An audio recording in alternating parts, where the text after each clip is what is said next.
seruan iblis di dalam Kisah Para Rasul 16, nomor 16, nomor 18, iblis berseru, inilah Paulus, utusan yang maha tinggi, utusan Sang Maha Benar. Dia adalah orang-orang yang diutus untuk menyelamatkan kalian. Kecuali seruannya seperti itu dalam tafsir, ternyata nggak ada.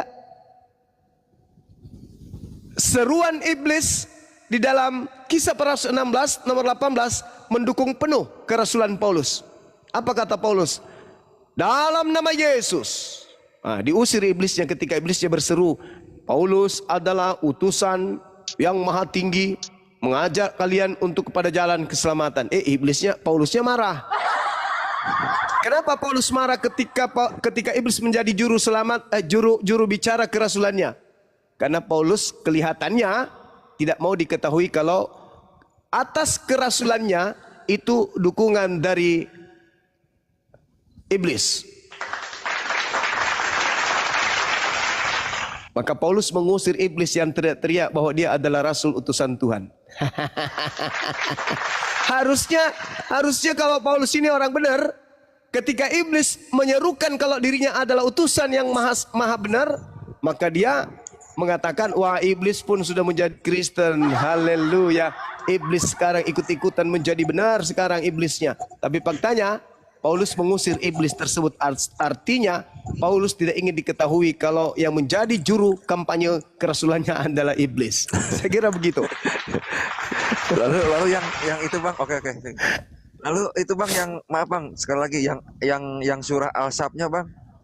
Itu maksudnya saya yang Al-Sab ayat berapa? Omongan ayat 14 juga Bang. Surah yang nomor 61 ayat 14 Bang. Kan saya bilang tadi dua yang menurut saya kok bertentangan Abang sama Al-Qur'an gitu. Yang ini enggak, saya nanyakan makanya Bang. Enggak menghakimi, enggak. Yang ayat Al-Sabnya Bang, ayat 14 Bang. Baik. Kan yang diseru itu orang-orang beriman, Saudara. Ya ayyuhalladzina amanu kunu ansarallah kama qala Isa bin Maryam lil hawariyin. Man ansari ilallah qalal hawariyun nahnu ansarullah fa'amanat ta'ifatum min bani Israel wa kafarat ta'ifa fa ayyadna alladhina amanu ala aduwwihim fa asbahu zahirin.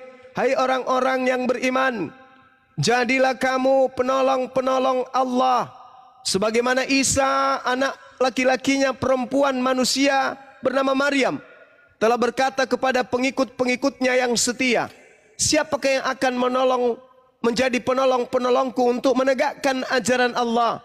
Pengikut-pengikut yang setia itu berkata, kamilah penolong agama Allah. Lalu segolongan dari Bani Israel beriman dan segolongan lagi menjadi kufur. Lalu kami beritakan dan kami berikan kekuatan kepada orang-orang yang beriman terhadap musuh-musuh mereka, sehingga mereka menjadi orang-orang yang menang.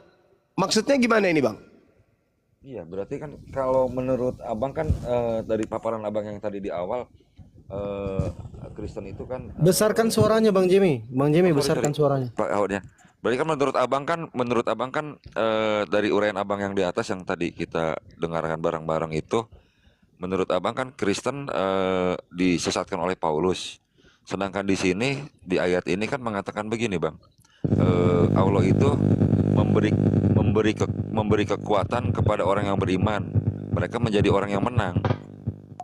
Gitu Bang. Lalu kan bertolak belakang jadinya Bang. Berarti kalau menurut Abang kan kalau menurut Abang kan kalau Paulus yang sekarang yang aliran ajaran Paulus yang menang kan gitu. Ngerti nggak Bang? Ngerti Bang? Saya gimana yang terang ini ya? Gini. Maksudnya gimana? Ada yang paham nggak? Paham gini Bang. Menurut Abang kan sekarang kan kekristenan itu kan alirannya aliran Paulus gitu Bang, betul nggak? Iya. Yang sebenarnya yang kafir gitu kan, istilahnya gitu kan Bang. Sedangkan Siap. di ayat ini mengatakan kami berikan kekuatan kepada orang-orang yang beriman terhadap musuh-musuh mereka, lalu menjadi orang-orang yang menang. Berarti orang yang beriman yang menang Bang. Berarti kan bertolak belakang gitu Bang maksudnya. Oh, iya. Kamilah penolong iya. Lalu segolongan dari Bani Israel beriman, segolongan kafir. Lalu kami betul. berikan kekuatan Lalu kami berikan kekuatan kepada orang-orang yang beriman terhadap musuh-musuh mereka. Oke, sehingga mereka menjadi orang-orang yang menang. Jadi gini, saudara, kemenangan yang dimaksud di sini bukan kemenangan seperti yang Anda pikirkan. Yang dimaksud kemenangan di sini adalah mereka menang sehingga mereka tidak disesatkan. Mereka menang sehingga mereka tidak disesatkan. Sedangkan orang yang menang ketika yang Anda maksudkan ini adalah seperti Paulus, seperti Kristen yang ajarannya sampai hari ini tetap ada kan? Itu maksud Anda. Tetapi yang dimenangkan oleh Allah di sini adalah mereka yang menjadi penolong ajaran Allah. Bukan berarti mereka itu tidak mati, tidak. Bukan. Bukan berarti yang menang itu karena di situ tidak ada peperangan, saudara. Kecuali antara ajaran daripada Nabi Isa itu terjadi peperangan di dalamnya. Itu kan tidak ada peperangan di situ. Oh enggak ada peperangan, Bang. Enggak ada, Bang. Ini maksudnya peperangan pemikiran, peperangan ini, Bang. Peperangan kalau kita mah, kalau negara mah ideologi gitu, Bang. Iya. Artinya ketika dikatakan hal seperti itu bukan berarti menang fisik kan? Bukan. Menang pemahaman, menang pemikiran, menang aliran. Itu dia. Gitu, berarti murid-murid Yesus tetap menang karena mereka tidak berhasil disesatkan. Sedangkan yang Anda katakan ini, kenapa jadi Kristen yang berjaya? Di ayat lain Al-Quran mengatakan apa? Sa'asrifu an ayati alladhi yatakabbaruna fil ardi bighairil haqq. Akan aku palingkan dari tanda-tanda kekuasaanku orang-orang yang menyombongkan diri di bumi tanpa alasan yang benar. Kalaupun mereka melihat setiap tanda kekuasaanku, mereka tetap tidak akan beriman kepadanya. Dan jika mereka melihat jalan yang membawa kepada petunjukku, mereka tidak akan menempuhnya. Tetapi jika mereka melihat jalan kesesatan, mereka menempuhnya. Yang demikian adalah karena mereka mendustakan ayat-ayat kami dan mereka selalu lengah terhadapnya. Ini untuk Kristen yang hari ini. Ketika Yesus datang, Isa datang, mereka menyombongkan diri tanpa alasan. Tanpa alasan yang benar. Wa iyarau kulla ayatil la yu'minuna biha. La yu'minu biha. Ketika kami memperlihatkan tanda-tanda kekuasaanku kepada mereka, mereka tetap tidak mau beriman kepadanya. Dan jika mereka melihat jalan yang membawa petunjuk, tuh, Yesus datang membawa mujizat, apakah mereka beriman? Tidak. Yesus datang kemudian membawa jalan menuju kepada Allah, apakah mereka beriman? Tidak. Yesus mendatangkan kemudian beberapa mujizat, apakah mereka tunduk? Enggak. Tapi ketika mereka diajarkan, jadikanlah kemudian hal yang buruk itu menjadi jalan yang kau tempuh, mereka menempuhnya. Ini yang terjadi. Coba Anda bayangkan, Yesus datang di tengah-tengah Bani Israel, membangkitkan orang mati, melakukan hal banyak di tengah-tengah mereka. Apakah mereka beriman? Tidak. Tapi seketika ada keluar dari kubur, pergilah ke seluruh bangsa, jadikanlah seluruh bangsa menjadi pengikutku. Apakah mereka kemudian ikut? Ikut. Mereka menempuh jalan itu. Mereka menempuh jalan itu. Makanya kalau saya kaitkan nih, di dalam pengajaran Yesus, dia mengatakan bahwa angkatan jahat minta satu tanda, dan tidak akan diberikan satu tanda apapun kepada angkatan jahat selain bangkit pada hari ketiga. Maka ketika ada penyaliban, apa khotbah Petrus di Kisah Para Rasul 2 nomor 36? Yesus yang telah kau salibkan telah dijadikan menjadi Tuhan dan Kristus. Bagi siapa? Bagi kalian angkatan jahat. Maka apa kata Petrus di Data 40 ya? Selamatkanlah dirimu dari angkatan jahat ini. Artinya, tinggalkanlah jalan yang kau tempuh selama ini, yaitu ingkar kepada Yesus. Sehingga keingkaranmu melahirkan engkau pada endingnya menyalibkan oknum yang diserupakan dengan Yesus. Apa yang terjadi? Kalian melanjutkan terus kesesatan kalian, sehingga yang kau salibkan itu dijadikan sebagai Tuhan untukmu. Ini yang dikatakan Al-Quran. Wa iyarau sabilal ghayy yattakhizu sabila. Itu kata Allah. Kenapa demikian? Karena mereka mendustakan data-data yang Yesus sampaikan kepada mereka. Jadilah Kristen itu membanyak, membludak sampai sekarang. Kenapa? Karena mereka mengingkari ucapan-ucapan Yesus yang datang kepada Bani Israel. Ini yang katakan Al-Quran. Jadi itu bukan kemenangan, saudara. Itu bukan kemenangan, itu kutukan. Itu bukan kemenangan, itu kutukan. Sedangkan murid-muridnya, mereka mati dalam keadaan beriman kepada Yesus. Mereka mati dalam keadaan beriman kepada Nabi Isa alaihissalam. Mati dalam keadaan beriman, itu adalah kemenangan yang nyata. Itu yang diterangkan dalam Al-Quran yang Anda sebutkan tadi di ayat berapa tadi itu? 14 bang. 14 dari ayat surah As-Saff kalau nggak salah. Iya, As-Saff ayat 14. Allahu Akbar. Oke, itu baik. Bang. Silakan. Makasih bang. Makasih atas Makasih saudara Jamie. pelajarannya bang. Oke, baik. Lanjut ya Bang Juma ya. Ada lanjut lagi dulu ya. nih ijazah palsu nih. Coba tadi buka Matius 19 ayat 18 itu. Oh, Ya. tadi dia Oke, sempat dari belajar. teks. Oh enggak. Bang Juma, kami ini tidak seperti Anda lagi. Habis ngecek ijazahnya dia tadi. Oke, enggak apa-apa lah. Silakan. Bukti Bang Juma tadi menggunakan kata asli. Saya mau tes. Nah, karena Anda sedang melakukan penyesatan, oke ya. Coba kata kerjanya. Kata kerjanya di situ tadi apa, Bang? Aikodemeo itu Oke. dengar. Aku coba Anda, mendirikan. ya, Aikodemeo itu jelas tuh. Jelas tahu kan? nggak, Bang Juma? Benar Ya, atau oke, tidak? Betul. Tahu enggak Bang Juma? Aikodemeo Bahwa satu, kata perintahnya aikodemos.